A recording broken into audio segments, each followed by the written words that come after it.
তো hello' guys, আজি হৈছে 8 তাৰিখ আৰু কালি হৈছে আমাৰ ইলেকশ্যন। তো আপোনালোকে গমে পায় সকলোৱে ভোট চোট দিব ৰেডি নে? তো ময়ো ৰেডি ফুল্লি। আৰু আপোনালোকে এনে কাক ভোট দিব বুলি ভাবি আছে? তো কোনখন চৰকাৰক ভাল লাগে আপোনালোকৰ? মোৰতো চাওক, ভোটটোতো নিজৰ প্ৰাপ্যৰ কথা, নিজে যাতে ভালকৈ বিবেচনা কৰি দিব। কিন্তু মই আজি কিছুমান কথা ক'ম বুলি ভাবিছোঁ, কিছুমান মনত আহি থকা কথা আৰু নহ'লে হয় না নহয় ক'ব, খালি একবাৰ নিজে বিবেচনা কৰি চাব। বাকী আমাৰ দেশখন যেতিয়া স্বাধীনতা হৈছিল 1947 চনৰ 15 আগষ্টত, তেতিয়া ফাৰ্ষ্ট আমাৰ প্ৰধানমন্ত্ৰী আছিল জৱাহৰলাল নেহৰু। আৰু তেওঁৰ কিছুমান মই এটা দুটা কথা ক'ম বুলি ভাবিছোঁ। যেতিয়া ফাৰ্ষ্ট আমাৰ স্বাধীন হোৱাৰ পিছত আপোনালোকে কেতিয়াবা শুনা পাইছে নেকি কেতিয়াবা প্ৰধানমন্ত্ৰীক কাৰোবাই গলত ধৰে? এনেকৈ শুনা পাইছে না দেখা পাইছে? কিন্তু ফাৰ্ষ্ট আমাৰ প্ৰধানমন্ত্ৰী জৱাহৰলাল নেহৰু এনে গলত ধৰিছিল, তাকো বহুত মানুহৰ মাজত, এটা তিৰি এজনী, গম পাইছে? আৰু গলত ধৰি কি হৈছিল জানা? ভাৰতখনতো স্বাধীন হ'ল, চব স্বাধীন হ'ল, তই প্ৰধানমন্ত্ৰী হ'লি, কিন্তু মই কি পালোঁ? এনেকৈ গলত ধৰি এনেকৈ সুধিছিল। কিন্তু এখন নেহৰুই কি কৈছিল জানে আপোনালোকে? তই আজাদী পাইছা, তই যে মোক এনেকৈ গলত ধৰি সুধছা, সেইটো তই আজাদী পাইছা মোক সুধবা, কিন্তু আগতে ইংৰাজ থাকাংতে পাৰছিলি নেকি? ভাবি চাওক কেনে এটা কথা কৈছিল। কিন্তু আজিকালি চাবচোন, আজিকালি যে আমি এটা ভিডিঅ' এটা বনাম, ভিডিঅ' ব্লক কৰি দিয়ে। তো কেনেকুৱা লেভেলত এটা মেণ্টেলিটি এটা আহি গৈছে, ভাবি চাইছেনে? কিছুমান নেহৰু মিটিং, আগৰ যোনবিলাক পুৰাণা মিটিং এখনত মানুহে সেইকাৰণে কৈছিল কি আমাক চান্দা লাগে, আমি এই মন্দিৰ বনাম। তেতিয়া নেহৰু কি কৈছিল জানে? কৈছিল কি এইবিলাক কামৰ কাৰণে আমি চান্দা কেতিয়াও নিদিওঁ, কাৰণ আমাৰ কাম হৈছে দেশখন কি কৰি শিক্ষা ব্যৱস্থা এটা আগুৱাই নিব পাৰোঁ, টেকন'লজিত কি কৰি আগবঢ়াই নিব পাৰোঁ। কিন্তু আজিকালি কি কৰে? আজিকালি ৰাম মন্দিৰ বানাওঁ, এই মছজিদ বানাওঁ, কিবা বানাওঁ, উল্টা উল্টা। কিন্তু নেহৰুৱে তেতিয়াৰ দিনত কৈছিল কি সেইটো আমাৰ কাম নহয়। যদি যাৰ ধৰ্ম আছে, যাৰ ইচ্ছা আছে, সি নিজৰ পইচা কালেক্ট কৰি কিনে মন্দিৰ বনাব, মছজিদ বনাব। কিন্তু আজিকালি সেনা হৈ থকা নাই। আৰু নেহৰু কৈছিল যে আমি পলিটিক্সত মানুহগিলাই সদায় ধৰ্মৰ পৰা দূৰত থাকিব লাগে। কিন্তু আজিকালি ডাইৰেক্ট অপেন দেখা যায় ধৰ্মক লৈ ৰাজনীতি হয়। ভাবি চাওক একবাৰ কথাবিলাক।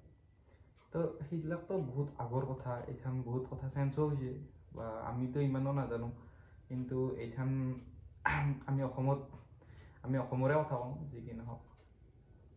অসমত এইখান আগতে সুভাষ চন্দ্ৰ বসুৱে কৈছিল মোক তেজ দিয়া, মই তোমালোকক স্বাধীনতা দিম। এইখান মামাই কৈ ধৰিল মোক তোমালোকে ভোট দিয়া, মই তোমালোকক মিঠাতেল দিম।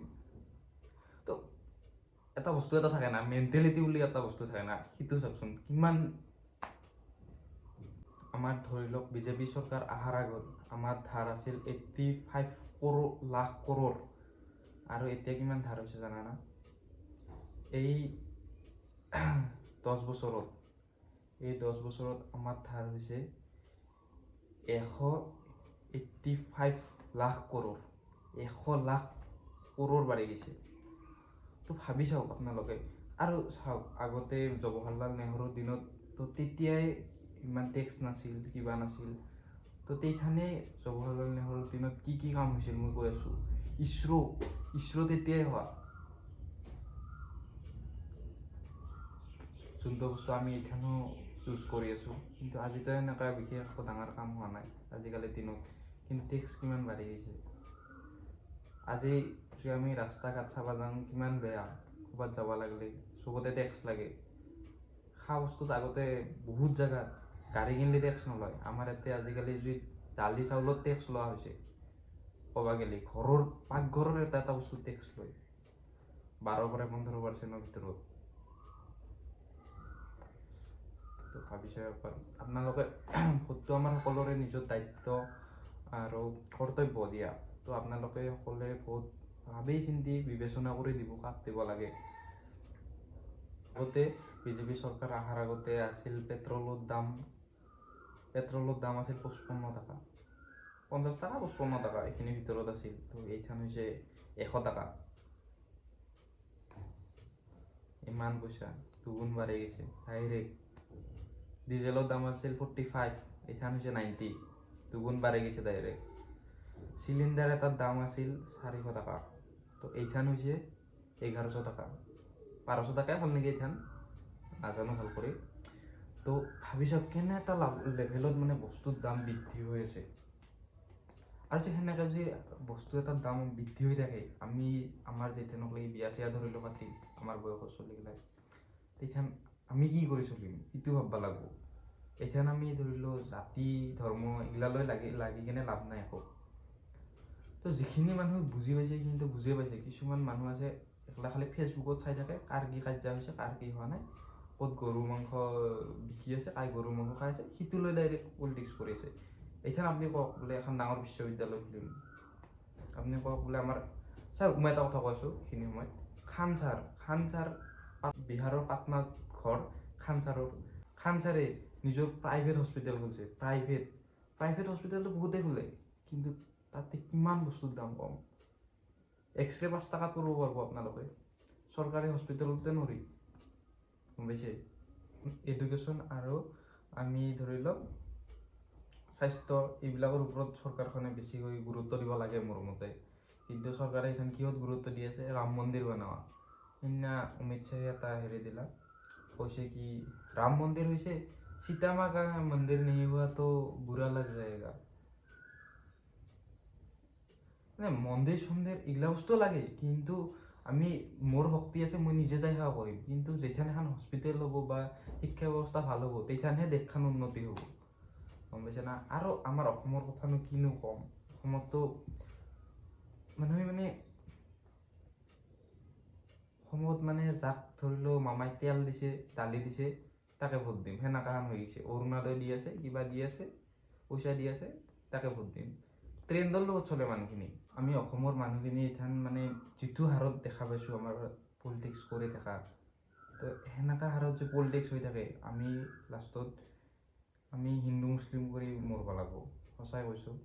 কিয় জানা, ইহঁতেতো ধৰি লও চিধা কথা পলিটিক্সৰ মানুহখিনি পইচা চইচা লুটব গুচি যাব, তাতে বেলেগ দেশত যাই চেটেল হ'ব, কিন্তু আমিতো অসমতে থাকিব লাগিব না।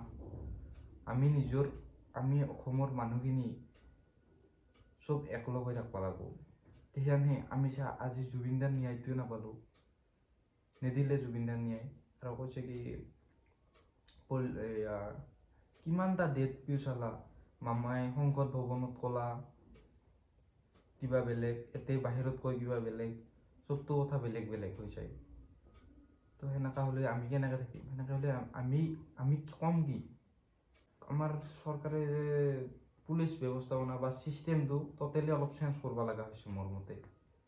য'ত VIP মানুহবিলাক মানে কি পইচাটো দিলে যে উলিয়াই আহিব পাৰি, সেইটো সেনেকা কথা নহয়।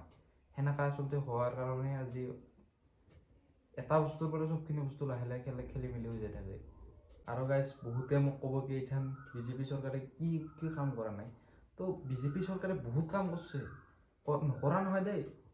4 লাইন বনাইছে, বহুতকে পইচা দিছে, পইচা মানে এইগিলা ধৰি লওক আঁচনি আনি আছে ধুনীয়া ধুনীয়া, আমাৰ ধৰি লওক এইটো কি বাবু আঁচনি, মইনা আঁচনি, এইগিলা আঁচনি আনি আছে। তো বহুত কাম কৰি আছে, নকৰা নহয়, কিন্তু সেইটো চিষ্টেমত আমাৰ পইচাটো কম হৈ থাকিব লাগিছিল না। বস্তু যদি ধৰি লওক আমি যদি পেট্ৰল ভৰাব যাওঁ, তেল ভৰাব যাওঁ 100 টকা, আগত আছিল কিমান 55 টকা BJP চৰকাৰ অহাৰ আগত। তো সেইটো চিষ্টেমত চাই কিনে কথাগিলা ভাববা লাগিব। টেক্সটো বহুত বাঢ়ি গৈছে, আমাৰ টেক্সটো কমবা লাগে 1 নম্বৰ কথা। আৰু অসমততো আৰু কি ক'ম, অসমত খালি হিন্দু মুছলিম কাজিয়া এইগিলাই। আৰু এটা কথা কওঁ, অসমৰ পুলিচখিনিও মানে পুলিচ প্ৰশাসনটোও ভাল হ'ব লাগিব। এইখান জুবিনদাৰ কেছটোক লৈ যদি চাওঁ আমি, জুবিনদাৰ আজিকালি চাৰ্জচিটে আহিবা নাই, 7 মাহ হ'ল, কিন্তু মামাৰ এইটো কেছটো যে হ'ল, এয়া মামাৰ ৱাইফৰ কাৰণে যেনেকৈ ভূঞা যি 3খন দেশৰ পাছৱৰ্ড থকা বুলি সেইটো যে হ'ল, সেইটো লৈ কিনে দিল্লীত যোনটো মানুহ কৈছিল, মানুহটোৰ নামটো মই পাহৰিলোঁ, সেইটো লৈ কিনে ডাইৰেক্ট দিল্লীত 1 দিনত পুলিচ অসমৰ পুলিচ যাই ওলছে। বাহ ৰে বাহ। আজিকালি 7 মাহ হয় আৰু জুবিনদাৰ মৰাৰ চাৰ্জচিটখন দেখাব নোৱাৰিল অসম পুলিচে, কিন্তু দিল্লী যাই ওলাব পাৰিল, একেদিন নাই থাকোঁ। আৰু যে কিবা কথাত গম পাওঁ আমি 3খন যি দেশৰ পাছৱৰ্ড আছে আৰু কিমান কৰোৰ টকা, মোটামুটি 50 কৰোৰ নহয় মোটামুটি 50,000 crore মানুহৰ যি মামাৰ প্ৰপাৰ্টি আছে তেনেহ'লে কিন্তু কথা বেয়া হ'ব এইটো। কাৰণ অসমৰ মানুহ চাই নাথাকে আপোনাক, গম পাইছে? একো চাই নাথাকে অসমৰ মানুহে, যি ইমান যদি ভাবছিল কি আপুনি যদি এইখিনি প্ৰপাৰ্টি অসমখন লুটি পুটি লৈ কিনে আপুনি ক'ৰবাত বেলেগ জেগাত যাব, সেইটো নাভাবব কিন্তু কেইটান। কাৰণ অসমত বহুত অসমৰ জেনজিও কিন্তু এতিয়া মানে বহুতখিনি আপগ্ৰেড হৈছে, সেইটো মনত ৰাখব। বাকী আজিৰ ভিডিঅ'টো ইয়াতে সমাপ্ত কৰোঁ।